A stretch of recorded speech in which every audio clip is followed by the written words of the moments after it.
ओम नमो भगवते वासुदेवाय। क्या आपको पता है कि 2022 में गंगा दशहरा का त्यौहार कब मनाया जाएगा?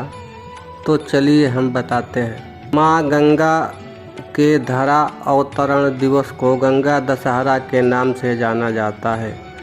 ज्येष्ठ मास के शुक्ल पक्ष की दशमी को माँ गंगा का धरा अवतरण दिवस मनाया जाता है। साल 2022 को 9 जून को गंगा दशहरा मनाया जाएगा। पाप मुक्तदायिनी माँ गंगा का स्वर्ग से धरती पर आने तक की कथा का वर्णन विभिन्न धर्म ग्रंथों में मिलता है। कहा जाता है कि माता गंगा के प्रबल वेग और प्रवाह को सुनकर मार्कंडेय ऋषि का तप भंग हो रहा था, इसलिए मार्कंडेय ऋषि ने माँ गंगा को आत्मसात कर लिया। बाद में लोक कल्याण की भावना से ऋषि ने माँ गंगा को पृथ्वी पर पैर का दाहिना अंगूठा दबाकर मुक्त किया। गंगा दशहरा का शुभ मुहूर्त ज्येष्ठ मास के शुक्ल पक्ष की दशमी तिथि 9 जून को प्रातः 8:21 से प्रारंभ होकर 10 जून को 7:25 तक रहेगी। शुक्ल पक्ष की दशमी तिथि हस्त नक्षत्र में पड़ रही है। इस दिन व्यतिपात योग भी है। दशहरा में 10 की संख्या का बहुत महत्व है। समस्त पापों का विनाश करने वाली माँ गंगा में डुबकी लगाने से मनुष्य के सारे पाप धुल जाते हैं।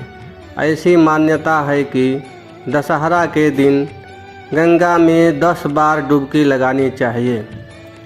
दशहरा का मतलब होता है 10 मनोवृत्तियों का हनन। मोक्षदायिनी माँ गंगा में स्नान करने से 10 तरह के पाप धुल जाते हैं।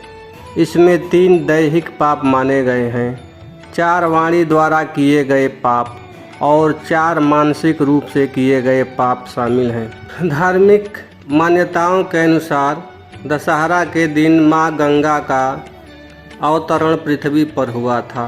भगीरथ अपने पूर्वजों की आत्मा का उद्धार करने के लिए माँ गंगा को पृथ्वी पर लाए थे।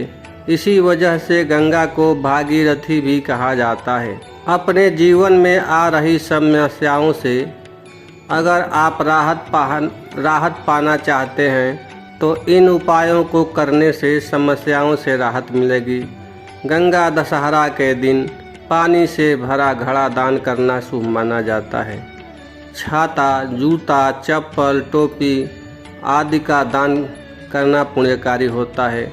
मौसमी और पानी वाले फल के साथ ही सत्तू और गुड़ का दान इस दिन जरूर करें।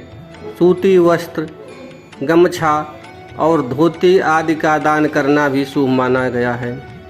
इसके साथ कुछ दक्षिणा भी जरूर देना चाहिए।